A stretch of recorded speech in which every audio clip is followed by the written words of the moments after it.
Good evening everyone, this is Pankaj and I welcome you all to Arjuna Academy. अगर आप भी किसी competitive exam के लिए प्रिपेयर कर रहे हैं तो चलिए हमारे साथ जर्नी में बहुत मज़ा आने वाला है, ठीक है। और आज हम लोग जो टॉपिक स्टार्ट करने वाले हैं वो है रोटेशनल मोशन, ठीक है। अब रोटेशनल मोशन जब हम लोग स्टार्ट करेंगे तो सबसे पहली चीज़ हम लोग यहाँ पर पढ़ेंगे वो ये कि डिफरेंस क्या है रोटेशनल मोशन और सर्कुलर मोशन के बीच में, ठीक है। नॉर्मली हम लोग स्टार्ट तो कर देते हैं रोटेशनल मोशन पढ़ना, बट यार रोटेशनल मोशन और सर्कुलर मोशन दोनों देखने में तो सेम सेम लगते हैं क्योंकि दोनों में ही बॉडी क्या हो रही है, गोल घूम रही है। तो फिर डिफरेंस क्या हुआ रोटेशनल मोशन और सर्कुलर मोशन में, तो उसी से हम लोग हमारे इस टॉपिक का स्टार्ट करने वाले। इस टॉपिक को स्टार्ट जब मैं कर रहा हूँ तो मैंने यहाँ पर दो एग्जाम्पल लिए इस चीज़ को एक्सप्लेन करने के लिए कि रोटेशनल मोशन क्या होता है और सर्कुलर मोशन क्या होता है, ठीक है। तो पहला जो एग्जाम्पल है वहाँ पर मैं एक्सप्लेन करने वाला हूँ आपको सर्कुलर मोशन, और जो दूसरा एग्जाम्पल है उसमें मैं आपको एक्सप्लेन करने वाला हूँ रोटेशनल मोशन, ठीक है। तो फर्स्ट एग्जाम्पल को हम लोग उठाते हैं। फर्स्ट एग्जाम्पल में ये हम लोगों की एक छोटी सी ब्लू वाली अर्थ है, ठीक है, जिसको मैं यहाँ पर एग्जाम्पल में यूज़ कर रहा हूँ। और ये अर्थ क्या कर रही है, एक फिक्स पॉइंट और इस पॉइंट से एक एक्सिस आपका पास हो रही है और उसके अबाउट गोल गोल चक्कर लगा रही है। जबकि अगर मैं बात करूँ दूसरे वाले एग्जाम्पल में, तो दूसरे वाले एग्जाम्पल में मैंने यहाँ पर एक सस्ता वाला शक्तिमान इस्तेमाल किया है, ठीक है। अब ये शक्तिमान भी क्या कर रहा है, अगेन घूम रहा है, ठीक है। अर्थ भी घूम रही है और शक्तिमान भी घूम रही है। अर्थ भी जो है एक पॉइंट एक एक्सिस के अबाउट घूम रही है और जो शक्तिमान है ये भी आपका एक एक्सिस के अबाउट घूम रहा है। अब दोनों ही अगर घूम रहे हैं तो दोनों में हमको डिफरेंस का नजर आ रहा है। Exactly axis of rotation. अगर ध्यान से हम लोग देखते हैं तो एक्सिस ऑफ रोटेशन जो है दोनों में अलग अलग पॉइंट से पास हो रही है। In case of earth axis of rotation जो है वो बॉडी के बाहर से पास हो रही है, और इन केस ऑफ शक्तिमान जो एक्सिस ऑफ रोटेशन है वो बॉडी के अंदर से पास हो रही है, ठीक है। तो in case of circular motion आपको मिलेगा कि जो भी आपका एक्सिस ऑफ रोटेशन है या फिर जिस पॉइंट के अबाउट बॉडी आपका गोल घूम रहा है वो पॉइंट हमेशा बॉडी से बाहर ही होता है। लेकिन in case of rotational motion majority of times आपको मिलेगा कि जिस एक्सिस के अबाउट बॉडी घूम रही है वो एक्सिस बॉडी के अंदर से आपका पास होता है, ठीक है। दूसरी चीज़, नॉर्मली सर्कुलर मोशन में आप देखते हैं जो ऑब्जेक्ट को आप मानते हैं वो पॉइंट ऑब्जेक्ट होता है, ठीक है। पॉइंट ऑब्जेक्ट का मतलब होता है जिसका साइज बहुत छोटा हो, ठीक है। पॉइंट ऑब्जेक्ट जो है इसको हम लोग नॉर्मली सर्कुलर मोशन में कंसिडर करते हैं। But in case of rotational motion अब आप लोग जो है एक्सटेंडेड ऑब्जेक्ट्स, अब एक्सटेंडेड ऑब्जेक्ट्स का मतलब होता है ऐसे ऑब्जेक्ट्स जो बहुत सारे पॉइंट ऑब्जेक्ट से मिलके बने हो, ठीक है। तो नॉर्मली रोटेशनल मोशन जब भी आप पढ़ते हैं इससे पहले आप जो है सेंटर ऑफ मास को पढ़कर आते हैं, और सेंटर ऑफ मास में ही आपको पहली चीज़ पढ़ाई जाती है एक्सटेंडेड ऑब्जेक्ट्स के बारे में, क्योंकि रोटेशनल मोशन में आप कंप्लीटली डील करेंगे किससे, हाँ एग्जैक्टली आप डील करने वाले हैं एक्सटेंडेड ऑब्जेक्ट से, ठीक है। इसके बाद अब हमने यहाँ पे लिखा हुआ भी है कि जब रोटेशनल मोशन की बात आती है तो एक्सिस ऑफ रोटेशन जो है बॉडी के अंदर से पास होती है मेजॉरिटी ऑफ टाइम्स, बट कभी कभार बॉडी के बाहर से भी पास हो सकती है। लेकिन in case of circular motion आपको जो एक्सिस ऑफ रोटेशन है वो हमेशा आपको कहाँ मिलेगी, बॉडी के बाहर ही मिलेगी, ठीक है। पहली चीज़ ये हुई। दूसरी चीज़ हमने ये डिस्कस की थी कि सर्कुलर मोशन में आपको मैक्सिमम टाइम्स जो ऑब्जेक्ट्स मिलते हैं वो पॉइंट ऑब्जेक्ट मिलते हैं, और in case of rotational motion maximum time आपको जो ऑब्जेक्ट्स मिलेंगे वो एक्सटेंडेड ऑब्जेक्ट मिलेंगे, ठीक है। आई होप कि जो छोटा सा डिफरेंस है between the circular motion and rotational motion आपको क्लियर हुआ हो, ठीक है। नेक्स्ट जो टॉपिक हम लोग स्टार्ट करने वाले हैं वो है मोमेंट ऑफ इनर्शिया, ठीक है। अब मोमेंट ऑफ इनर्शिया जो है ये तो कोई नई टर्म नज़र आ रही है। अब इनर्शिया ये लगभग हमको जो है कहीं पर सुना सुना नज़र आ रहा है। तो इनर्शिया हम लोग पढ़ते हैं जब हम लोगों ने पहली बार पढ़ा था न्यूटन्स लॉ ऑफ मोशन, और वहाँ पर जो कहा गया था वो ये कहा गया था कि इनर्शिया जो है वो एक प्रॉपर्टी है या फिर टेंडेंसी है, ठीक है। Tendency of body to maintain its state of motion. ठीक है, कहने का मतलब अगर कोई चीज़ आपका रेस्ट पर है तो वो रेस्ट पर ही रहेगी, और कोई चीज़ अगर आपका मोशन में है तो वो मोशन में ही रहेगी।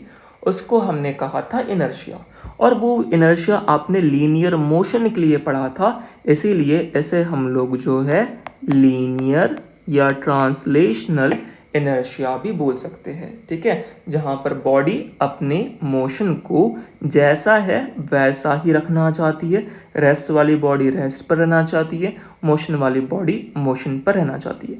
इसके अलावा हमने एक और चीज़ पढ़ा था कि इनर्शिया जो है ये आपका मास पर डिपेंड करता है। इसका मतलब ये हुआ कि जितना ज़्यादा बॉडी का मास होगा उसका इनर्शिया भी उतना ज़्यादा होगा। ठीक है, एग्जाम्पल भी हमें पता है कि एक हाथी और एक आपका बकरी अगर दोनों ही सेम स्पीड से भाग रहे हैं तो ऑब्वियसली जो हाथी होगा उसका इनर्शिया ज़्यादा होगा, क्योंकि उसका मोशन को रोकने में हमें ज़्यादा तकलीफ होगी। बेसिकली इनर्शिया का मतलब ये होता है कि मोशन को चेंज करने के लिए होने वाली तकलीफ। ठीक है, अब हाथी का मास बहुत ज़्यादा है। ठीक है, अब अगर हाथी और बकरी दोनों ही आपकी तरफ भागते हुए आ रहे, मतलब लीनियर मोशन परफॉर्म कर रहे, तो आप ही सोच के बताइए आप हाथी को इजीली रोक पाएंगे या बकरी को आप इजीली रोक पाएंगे। ठीक है, ऑब्वियसली जो बकरी है उसको रोकना ईजी है, रीज़न ये है उसका मास कम है। उसका मास कम है मतलब उसका इनर्शिया कम है, और उसका इनर्शिया कम है इसका मतलब उसका स्टेट ऑफ मोशन आप आराम से चेंज कर सकते हैं। बट जब बात आती है हाथी की तो हाथी का मास ज़्यादा है, इसीलिए हाथी का इनर्शिया भी ज़्यादा है, और उसके मोशन को चेंज करने के लिए जो होने वाली तकलीफ़ है, जो एफर्ट्स है, वो भी आपको ज़्यादा रिक्वायर्ड रहेंगे। ठीक है, इसीलिए जितना ज़्यादा मास उतना ज़्यादा इनर्शिया, उतनी ज़्यादा तकलीफ होगी उसके मोशन को चेंज करने के लिए, और उतने ही ज़्यादा एफर्ट्स लगेंगे आपको उसके मोशन को चेंज करने के लिए। ठीक है, ये तो बात हो गई लीनियर इनर्शिया की। बट यहाँ पर हम लोग बात तो कुछ और कर रहे हैं, हम लोग यहाँ बात कर रहे हैं मोमेंट ऑफ इनर्शिया की। ठीक है, अब जैसे लीनियर इनर्शिया का मीनिंग मैंने बताया कि लीनियर मोशन को रोकने के लिए या चेंज करने के लिए होने वाली तकलीफ, सेम तरीके से जब आपके पास मोमेंट ऑफ इनर्शिया आता है, इस मोमेंट ऑफ इनर्शिया को जो है आप एक और नाम से जान सकते हैं। ठीक है, किस नाम से? इसको हम लोग कहते हैं रोटेशनल इनर्शिया। ठीक है, कौन सा वाला इनर्शिया? Rotational inertia. ठीक है, तो मोमेंट ऑफ इनर्शिया का एक और नया नाम हमें जो पता चला वो कौन सा नाम है? Rotational inertia. इसका मतलब रोटेशनल मोशन को चेंज करने के लिए होने वाली तकलीफ। ठीक है, अब इसको मैंने एक बहुत ही इजी एग्जांपल से समझाया। ठीक है, अब हम लोगों के घर पर जो है गैस तो होती है। अब गैस जब होती है तो वहाँ पर जो है सिलेंडर भी होता है। अब सिलेंडर जो होता है ना, जब भी सिलेंडर को डिलीवरी करने के लिए, जब हम लोग रिफिल के लिए ऑर्डर करते हैं, तो जब सिलेंडर वो डिलीवर करता है तो उस टाइम पर आपने देखा होगा कि सिलेंडर को जो है वो इस तरीके से, जो मैंने सेकंड केस लिया है, ठीक है, ये फर्स्ट केस है और नीचे में मैंने सेकंड केस लिया है। ठीक है, इस तरीके से वो हॉरिजॉन्टली जो है उस सिलेंडर को रोल करता हुआ लाता है। ठीक है, ये सेकंड एग्जांपल में जो दिया हुआ है। ठीक है, अब एक सवाल ये आता है यार कि इस सिलेंडर को तो हम लोग इस तरीके से भी ला सकते हैं ना, जो मैंने फर्स्ट केस में लिया है। फर्स्ट केस में बस डिफरेंस ये है कि इस सिलेंडर को मैं वर्टिकली रोटेट कर रहा हूँ। ठीक है, अब जैसे आप कई बार अगर आपने पेन फाइटर खेला होगा, ठीक है, तो पेन फाइटर में कैसा, जो पेन आपका वर्टिकल एक्सिस के अबाउट घूमती है, सेम मैंने यहाँ पर कहा है कि जो आपका सिलेंडर है वो भी आपका एक तरीके से, ये जो येलो कलर का जो डॉट है, इस डॉट के ऊपर परपेंडिकुलर आपका एक्सिस है और इसके अबाउट आपका सिलेंडर जो है वो गोल गोल घूम रहा है। ठीक है, अगर वो इस तरीके से सिलेंडर को लेकर आए, और हाँ, ये जो ग्रीन वाली जो लाइन है ना, ये ग्रीन वाली लाइन हम लोग का फ्लोर है, फ्लोर बोल दो या फिर इसको आप ग्राउंड बोल दो। ठीक है, तो इस सिलेंडर को वो इस तरीके से भी ला सकता है वर्टिकल घुमाते हुए। बट दिक्कत क्या है ना कि अगर वो पहले वाले केस में जिस तरीके से मैंने डायग्राम ड्रॉ किया है उस तरीके से अगर सिलेंडर को लेकर आता है तो उसको एफर्ट्स बहुत ज़्यादा रिक्वायर्ड रहेंगे। इसका मतलब ये हुआ कि जो मोमेंट ऑफ इनर्शिया है वो आपको ज़्यादा मिल रहा है, क्योंकि मैंने अभी जस्ट लिखा है यहाँ पर मोमेंट ऑफ इनर्शिया को हम लोग क्या बोलते हैं, रोटेशनल इनर्शिया। इनर्शिया का मतलब क्या होता है कि मोशन को चेंज करने के लिए होने वाली तकलीफ या लगने वाले एफर्ट्स, जितना ज़्यादा इनर्शिया उतने ज़्यादा एफर्ट्स। ठीक है, अब यहाँ पर ऑब्वियसली जब हम लोग मोमेंट ऑफ इनर्शिया की बात कर रहे हैं तो हम लोग लीनियर मोशन की बात नहीं करेंगे, हम लोग यहाँ पर बात करेंगे कौन से मोशन की, रोटेशनल मोशन की। ठीक है, सो लीनियर मोशन में आने वाले इनर्शिया को आप सिंपल इनर्शिया बोलते हो, और रोटेशनल मोशन में आने वाले इनर्शिया को आप बोलते हो रोटेशनल इनर्शिया या मोमेंट ऑफ इनर्शिया। ठीक है, इनर्शिया का मतलब क्या होता है कि मोशन को चेंज करने के लिए जो हम लोग को एफर्ट्स लगेंगे या जो तकलीफ होगी उसको हम लोग बोल रहे हैं इनर्शिया। जितना ज़्यादा इनर्शिया उतने ज़्यादा एफर्ट्स उतनी ज़्यादा तकलीफ। इसीलिए पहले वाले केस में अगर सिलेंडर को हम लोग इस तरीके से लेकर आएंगे तो एफर्ट्स ज़्यादा रिक्वायर्ड रहेंगे, ज़्यादा तकलीफ होगी, इसलिए हमने कहा इस केस में इनर्शिया कैसा है, ज़्यादा है। लेकिन कोई कौन सा वाला इनर्शिया, मोमेंट ऑफ इनर्शिया या फिर रोटेशनल इनर्शिया। लेकिन सेकंड केस में जब हम लोग रोल कर कर लेकर आते हैं इस सिलेंडर को, तकलीफ थोड़ी कम होती है, एफर्ट्स थोड़े कम होते हैं, मतलब आपके पास मोमेंट ऑफ इनर्शिया भी कैसा हो गया, कम हो गया। तो यहाँ से एक और चीज़ जो आप समझ सकते हैं वो ये कि एक्सिस ऑफ रोटेशन को चेंज करने पर मोमेंट ऑफ इनर्शिया चेंज होगा। पहले केस में आपका एक्सिस ऑफ रोटेशन ये येलो वाली डॉट थी, और दूसरे केस में एक्सिस ऑफ रोटेशन आपके पास में ये येलो वाली लाइन है। ठीक है, इसमें भी आपका अगर हम लोग देखें तो ये z जो फर्स्ट केस है ना, इसमें आपका जो एक्सिस है वो z एक्सिस के अबाउट है इस तरीके से। ठीक है, और सेकंड केस में आपका ये जो एक्सिस है वो x एक्सिस के अबाउट है। ठीक है, दोनों ही केस में आपके पास एक्सिस ऑफ रोटेशन अलग अलग है और मोमेंट ऑफ इनर्शिया भी आपका कैसा आ रहा है, अलग अलग आ रहा है। आई होप कि आपको मोमेंट ऑफ इनर्शिया का जो फील है वो थोड़ा बहुत समझ में आया हो, क्योंकि इसके बाद मैं और भी कुछ क्वेश्चंस लूंगा जहां से कॉन्सेप्ट धीमे धीमे और भी जल्दी क्लियर हो जाएंगे। अब थोड़ी बहुत बेसिक चर्चा करते हैं अबाउट मोमेंट ऑफ इनर्शिया, जैसे कि डेफिनेशन क्या होता है, इसका फॉर्मूला क्या होता है, इसका डायमेंशनल फॉर्मूला क्या होता है, कौन कौन सी चीज़ पर डिपेंड करता है और कौन कौन सी चीज़ों पर डिपेंड नहीं करता। ठीक है, तो अगर मोमेंट ऑफ इनर्शिया की बात की जाए ना, तो मोमेंट ऑफ इनर्शिया जो है वो आपका प्रॉपर्टी है। ठीक है, वो भी किसका प्रॉपर्टी है, बॉडी का। ठीक है, देन किसका प्रॉपर्टी है, बॉडी का। ठीक है, जिसके वजह से जो है कोई भी बॉडी अपने स्टेट ऑफ मोशन में होने वाले चेंज को क्या करेंगी, अपोज करेंगी। ठीक है, या फिर जो भी कॉज होगा जो कि इसके मोशन को या स्टेट ऑफ मोशन को चेंज करना चाहेगा उसको ये अपोज करेगी। और मोशन भी जो होने वाला है इस केस में वो लीनियर मोशन नहीं होगा, वो कौन सा होगा, रोटेशनल मोशन होगा। ठीक है, तो वही डेफिनेशन को मैंने जो है हिंदी में एक्सप्लेन किया हुआ है। देखो वही कहा गया, प्रॉपर्टी ऑफ बॉडी जिसकी वजह से जो है बॉडी अपोज करेगा, या फिर cause of change in rotational state of motion को अपोज करेगा। ठीक है, क्योंकि इनर्शिया में आपने पढ़ा था कि लीनियर मोशन को अपोज करता है, और मोमेंट ऑफ इनर्शिया में हमने पढ़ा कि रोटेशनल मोशन को अपोज करता है। इसके बाद अगर बात की जाए यूनिट की, तो इसका जो यूनिट बनता है वो बनता है किलोग्राम मीटर पर सेकेंड स्क्वायर। अब किलोग्राम मीटर पर सेकेंड स्क्वायर बनता क्यों है, ठीक है, इसको हम लोग थोड़ी देर के बाद डिस्कस करते हैं। बाकी अगर आपके पास में यूनिट आ जाए तो हम लोग जानते हैं, हम लोग डायमेंशन फॉर्मूला आराम से बना सकते हैं। ठीक है, किलोग्राम है मतलब मास वाली टर्म 1 बन गई, मीटर स्क्वायर है मतलब लेंथ वाली टर्म आपके पास 2 हो गई, टाइम तो है नहीं इसलिए टी का पावर आपके पास कितना आ जाएगा, 0 हो जाएगा। इसके अलावा ये एक स्केलर क्वांटिटी है। ठीक है, मतलब इसके पास किसी भी टाइप का डायरेक्शन नहीं है। ठीक है, तो ये हो गया आपके पास में स्केलर क्वांटिटी। अब आता है कौन कौन सी चीज़ पर यह डिपेंड करती है। ठीक है, मोमेंट ऑफ इनर्शिया कौन कौन सी चीज़ों पर डिपेंड करता है। तो moment of inertia depends upon, सबसे पहले चीज़ तो ये मास। ठीक है, जितना ज़्यादा मास होगा, हमने पढ़ा था कि इनर्शिया उतना ही ज़्यादा होता है, स्टेट ऑफ मोशन को चेंज करना उतना ही मुश्किल पड़ता है, ठीक है। ऑब्वियसली यार कि एक अगर हम लोग बात की जाए, अगर मान लीजिए कि आपके साइकिल में हम लोग रबर के टायर्स की जगह पर अगर आयरन के टायर्स यूज़ करने शुरू कर दे तो ऑब्वियसली मास बढ़ गया।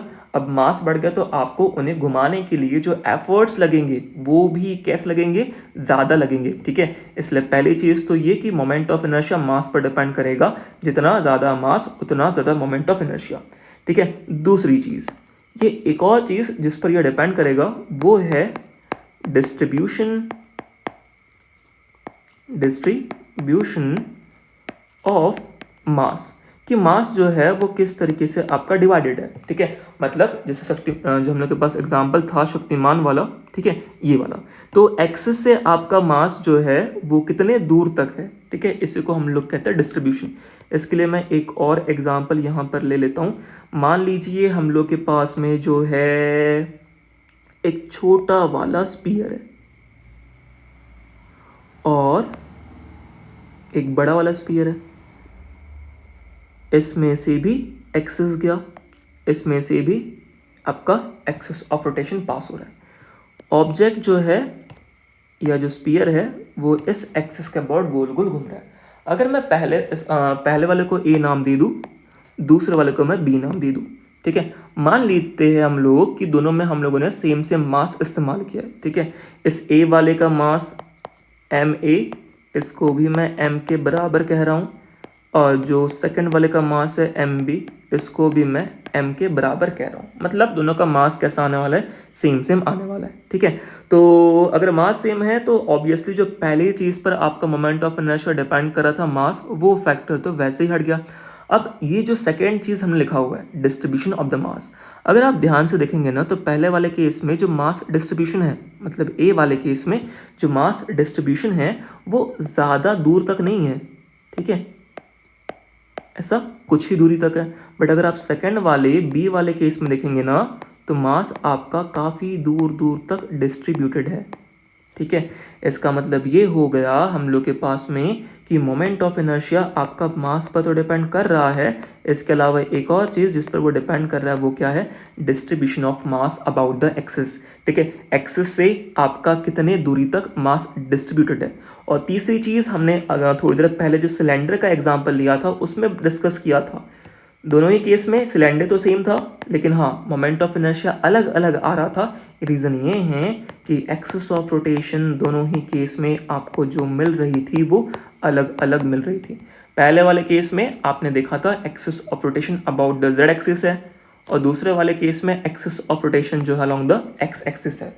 तो एक्सिस ऑफ रोटेशन जैसे आप चेंज करते हैं मोमेंट ऑफ इनर्शिया भी आपका क्या कर जाएगा, चेंज कर जाएगा।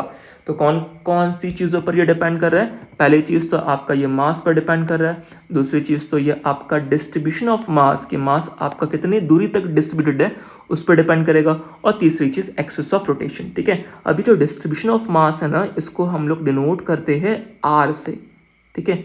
बेसिकली एक्सिस ऑफ रोटेशन से डिस्टेंस कितना है तो इसको मैं स्मॉल आर से डिनोट कर रहा हूँ, ठीक है। तो मोमेंट ऑफ इनर्शिया का जो सिंबल है वो होता है आई।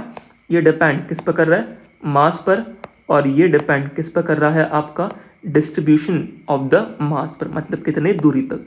बट सिंपल हम लोग डिस्टेंस यूज़ नहीं करते, डिस्टेंस का स्क्वायर यूज़ करते हैं, और दोनों को जब आप कंबाइन कर लेंगे तो आपके पास जो फॉर्मूला बनेगा वो कितना बन जाएगा, mr², ठीक है। इसीलिए हमने यूनिट इस्तेमाल किया था मास का किलोग्राम, डिस्टेंस का मीटर, तो किलोग्राम मीटर स्क्वायर, ठीक है। तो ये हुआ मोमेंट ऑफ इनर्शिया का थोड़ा बहुत फील, इसका डेफिनेशन, इसका फॉर्मूला, इसका डायमेंशनल फॉर्मूला, ये सारी की सारी चीज़ें, ठीक है। मैं यहाँ पर मेंशन कर भी दे रहा कि जो r है ये आपका है basically distance of mass from axis of rotation, ठीक है। फ्रॉम कहाँ से, एक्सिस ऑफ रोटेशन से, ठीक है। अब यहाँ पर एक और चीज़ आप ध्यान से देखेंगे तो जो डिस्टेंस हम लोग जो ले रहे हैं ना, मास को तो ले रहे हैं बट वो भी कौन सा मास होता है, आपका पॉइंट मास होता है। अब पॉइंट मास इसीलिए हम लोग यहाँ पर कंसीडर करते हैं क्योंकि ये जो आपकी स्पीयर जो बॉडी है वो एक एक्सटेंडेड बॉडी है, और ये जो एक्सटेंडेड बॉडी है ये बहुत सारे ऐसे पॉइंट मासेस से मिलकर बनी है, ठीक है, क्योंकि इसमें एक मास तो होगा नहीं, ऐसे बहुत सारे मास हो गए, ठीक है, इसलिए हमने कहा कि डिस्टेंस ऑफ पॉइंट मास कहाँ से, एक्सिस ऑफ रोटेशन से। इसको हम लोग डिनोट किससे कर रहे हैं, आर से डिनोट कर रहे हैं, ठीक है। सो मोमेंट ऑफ इनर्शिया का कॉन्सेप्ट समझने के बाद इसको हम लोग कुछ जगह पर अप्लाई करते हैं। जैसे पहले केस में ना आपके पास ये जो फर्स्ट एग्जांपल गिवन है, यहाँ पर आपके पास एक एक्सिस ऑफ रोटेशन है और इस एक्सिस ऑफ रोटेशन के अबाउट जो है m1 मास, m2 मास, m3 मास, m4 मास, ये चारों के चारों घूम रहे हैं, ठीक है, रोटेशनल मोशन परफॉर्म कर रहे हैं विथ एंगुलर वेलोसिटी ओमेगा, ठीक है, गोल घूमने की जो स्पीड होती है उसको हम लोग एंगुलर वेलोसिटी बोलते हैं। और m1 का डिस्टेंस r1 के बराबर है, m2 का डिस्टेंस r2 के बराबर है, m3 का डिस्टेंस r3 और जो m4 है उसका डिस्टेंस कितना हो गया, r4। अब मुझे चाहिए टोटल मोमेंट ऑफ इनर्शिया।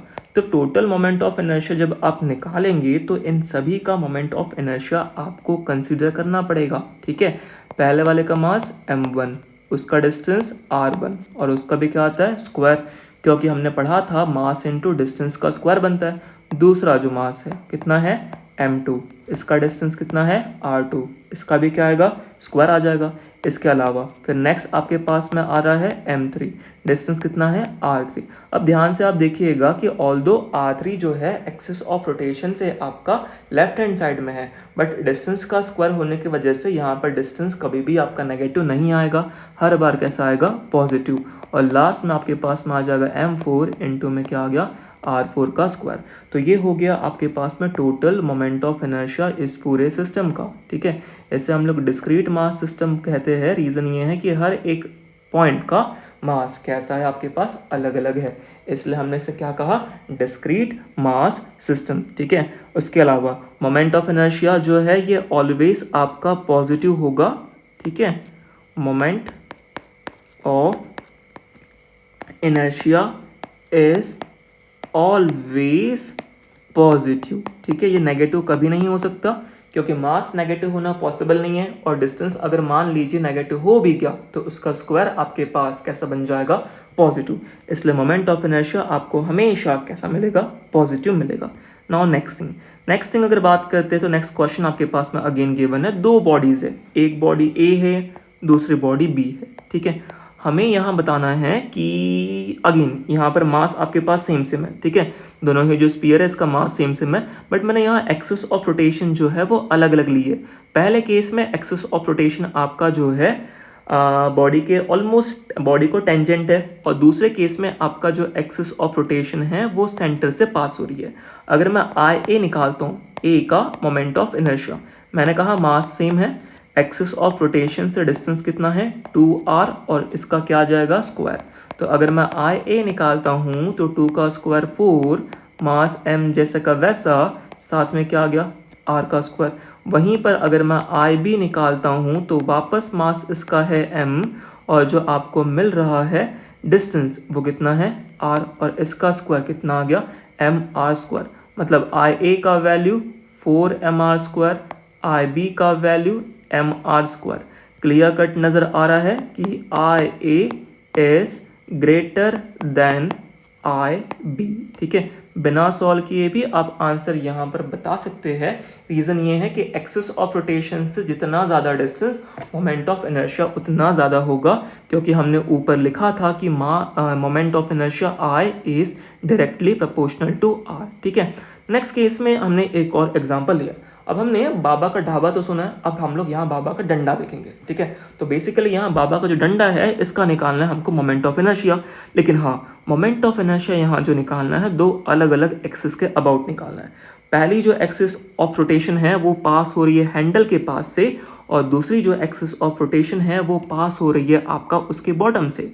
अब खुद ही सोचिए कि अगर हम लोग इस डंडे को घुमाएं, हाँ एक और चीज़, डंडे का जो हैंडल है वो आयरन से बना हुआ है और डंडे का जो स्टिक वाला पार्ट है वो आपका वुड से बना हुआ है।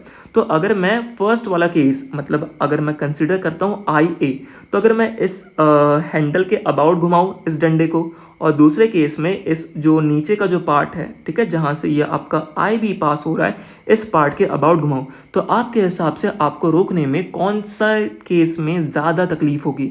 अगर ऐसा समझ में नहीं आ रहा है तो मान लीजिए कि घुमाते हुए, ठीक है, कोई और पर्सन इस डंडे को घुमा रहा है और गलती से ये जो डंडा है आपको पड़ जाए, तो मुझे बताओ, पहला केस, जब आप आयरन वाला पार्ट हाथ में पकड़ के लकड़ी वाले पार्ट को घुमा रहे हो, या दूसरा केस कि लकड़ी वाले पार्ट को हाथ में पकड़कर आयरन वाले पार्ट को घुमा रहे हो, कौन से केस में आपको चोट लगने के चांसेस ज़्यादा है? फर्स्ट वाला आई ए या सेकंड वाला आई बी? मेरे हिसाब से तो जो आपका लकड़ी वाले पार्ट को हाथ में पकड़ के अगर लोहे वाले पार्ट को घुमाया जा रहा है, तो उस केस में चांसेस ज़्यादा है कि चोट जो है वो ज़्यादा लगेगी, क्योंकि आयरन वाला पार्ट जो है आपके बॉडी के कांटेक्ट में आ रहा है, जबकि वुड वाला पार्ट, सॉरी, जो आयरन वाला पार्ट जो है वो आपके बॉडी को लग रहा है, जबकि जो वुड वाला पार्ट है आपने हाथ में होल्ड किया हुआ है, ठीक है। और अगर हम लोग फर्स्ट केस की बात करें आई ए वाला, तो आयरन वाले पार्ट को आप होल्ड किए हैं और वुड वाले पार्ट को आप घुमा रहे हो, तो वुड वाला पार्ट अगर पड़ भी जाए तो उतनी ज़्यादा गहरी चोट नहीं आएगी, ठीक है। तो इस केस में मोमेंट ऑफ इनर्शिया आपका आई बी के अबाउट ज़्यादा होना चाहिए कंपेयर टू आई ए। तो ऐसा ऑप्शन तो मुझे ऑप्शन नंबर 2 ही नज़र आ रहा है। रीज़न ये है कि आपका यहाँ पर मास डिस्ट्रीब्यूशन ज़्यादा दूरी तक है, ठीक है। आयरन वाला जो पार्ट है उसका डिस्ट्रीब्यूशन ज़्यादा दूरी तक है, डिस्टेंस बढ़ेगा, इसलिए सेकंड वाले केस में आपका moment of inertia, I B वाले केस में मोमेंट ऑफ इनर्शिया क्या होगा, बढ़ेगा कंपेयर टू आई ए वाले पार्ट में। आई होप ये कॉन्सेप्ट आपको समझ गया हो, क्योंकि इसी कॉन्सेप्ट पर बेस फोर्थ वाला क्वेश्चन है। यहाँ पर आइडेंटिकल रॉड्स है, मास भी सेम है और लेंथ भी सेम है, बस जो डिस्ट्रीब्यूशन है वो आपका अलग अलग है। अब खुद ही सोच के बताइए, जब ये दोनों ही रॉड्स एक साथ घूमेगी, ठीक है, तो आपके हिसाब से फर्स्ट वाला केस I1 अगर ये वाली रॉड आपको पड़ जाए, या सेकंड वाला केस I2 ये वाली रॉड आपको पड़ जाए, तो आपके हिसाब से चोट आपको कौन से वाले केस में ज़्यादा लगेगी? मेरे हिसाब से जो चोट है वो सेकंड केस में ज़्यादा जोर से लगनी चाहिए। रीज़न ये है कि आयरन वाला पार्ट जो है वो बाहर तक आपका फैला हुआ है, ठीक है, जबकि फर्स्ट वाले केस में आपका आयरन वाला जो पार्ट है वो पास तक ही एक्सिस ऑफ रोटेशन के पास में है, ठीक है। तो पहले केस में डिस्ट्रीब्यूशन ऑफ मास ज़्यादा दूर तक नहीं है, मतलब हैवी मास जो है वो आपका ज़्यादा दूरी तक नहीं है, बट सेकंड वाले केस में आपका जो डिस्ट्रीब्यूशन ऑफ मास है वो ज़्यादा दूरी तक है, तो रोकने के लिए एफर्ट्स भी आपको ज़्यादा रिक्वायर्ड रहेंगे, इसलिए सेकंड वाले केस में मोमेंट ऑफ इनर्शिया आपका ज़्यादा आना चाहिए।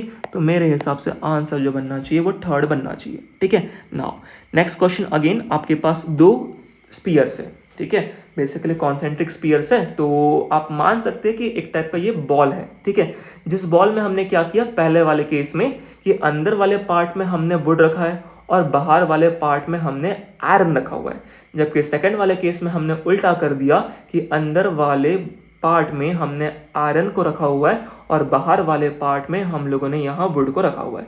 अब सोच के बताइए कि अगर ये बॉल आपकी तरफ फेंकी जाए और आपने कैच किया, तो आपके हिसाब से कौन से केस में आपको इस बॉल को रोकने के लिए एफर्ट्स ज़्यादा रिक्वायर्ड रहेंगे?